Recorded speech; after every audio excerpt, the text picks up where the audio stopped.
Kaya maganda talaga yung manual para walang pagdududa, kasi maraming mga mata sa presinto, 'di ba? Mga Mm. botante, tapos mga poll watchers. Ngayon hindi na kailangan ng poll watchers, kasi aanhin pa ang poll watchers, samantalang hindi naman nakikita yung nangyayari do'n sa loob, walang transparency. Marami ng bansa sa buong mundo including Germany and other countries, 'no, na hindi na gumagamit ng automated voting, kundi automated transmission na lang. Kasi ang problema naman nung araw kaya nagkakadayaan, hindi naman sa presinto, Kasi sa presinto maraming ang mga mata, mga botante, tsaka mga poll watchers. Yung mga poll watchers nandun sa likod ng guro, tinitignan kung tama yung pagbasa ng guro ng mga pangalan ng mga binabasa niya, no? So hindi makakadaya yung guro.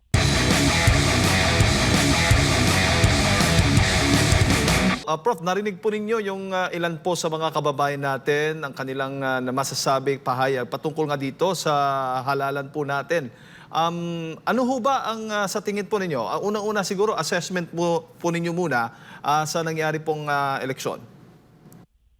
Well, ako nung mismong bumoto ako, nagtataka ako bakit niluluwa muna nung machine bago pangalawang beses na ipapasok at saka palang tatanggapin. Maraming beses nangyari ito nung kasi marami dong tao doon sa kwarto na nauna sa akin. Napapansin ko madalas mangyari yon, yung luluwa muna bago tatanggapin ng machine. Pangalawang pasok at saka palang tatanggapin. Para bang binabasa niya muna kung ano yung binoto mo. Tapos pag hindi naaayon, of course wala tayong ebidensya dito, no? Pero our dirty mind works paminsan-minsan, para bang binabasa muna, tapos pag hindi nag-comply dun sa gusto ng machine, iluluwa niya at saka niya ipapasok uli. Nakakatakot, baka yung pangalawang pasok hindi na binabasa ng machine yung yung pangalawang pasok. Kasi siyempre first in first out 'yan. Baka yung unang beses nalagyan na niya, nakargahan na niya ng boto. Wala tayong proof dito, pero nakakapagduda kasi bakit maraming beses nangyayari 'yan, pati kasi hiwa-hiwalay kami nung pamilya ko ng kwarto, Ganun din daw nangyari sa kanila. Iluluwa muna, tapos pangalawang beses tsaka palang tatanggapin ng machine yung balota. Ang problema, wala nga tayong ebidensya dyan, Kasi bibigyan ka ng resibo, o pwedeng akala mo, na bilang yung boto mo ng tama, pero hindi mo alam, yung unang pasok, napalitan na yung boto mo. Posible yun. Kasi walang imposible sa machine, ano yan, kung ano yung prinogram mo dyan, yun ang lalabas. Kaya maganda talaga yung manual para walang pagdududa, kasi maraming mga mata sa presinto, di ba? Mga botante, tapos mga poll watchers. Ngayon, hindi na kailangan ng poll watchers, kasi aanhin pa ang poll watchers, samantalang hindi naman nakikita yung nangyayari doon sa loob, walang transparency. Marami ng bansa sa buong mundo, including Germany and other countries, no, na hindi na gumagamit ng automated voting, kundi automated transmission na lang. Kasi ang problema naman nung araw kaya nagkakadayaan, hindi naman sa presinto, Kasi sa presinto maraming ang mga mata, mga botante, tsaka mga poll watchers.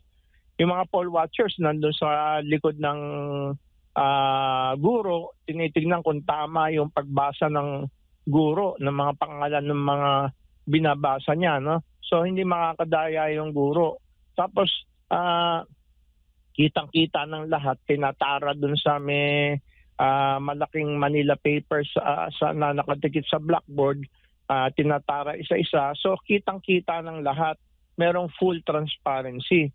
Ang dayaan lang naman nung araw sa transportation na from the voting centers to the canvassing centers kasi minsan pinapalitan yung truck, no? Merong kaparehong-kapareho no, na mga laman ng mga balota, pero peke yung mga balota na yun tsaka ballot boxes na yun. Yun yung tinatawag na ballot box switching. Doon na nagkakadayaan. Yung tinatransport ng truck mula doon sa jeep, mula doon sa voting centers papunta sa canvassing centers, doon nagkakaroon ng dayaan. At saka mula doon sa canvassing centers papunta sa main, no? So ang maganda para maiwasan talaga yung dayaan kasi wala naman dayaan talaga sa presinto nung araw pa eh. Paano ka makakapandayan? Dami nga mga mata, no? Pag manual. Ang dayaan talaga sa transmission. So ang dapat na i-automate ay yung transmission lamang, hindi yung botohan at saka yung pagbilang ng boto sa presinto. Yung transmission lamang.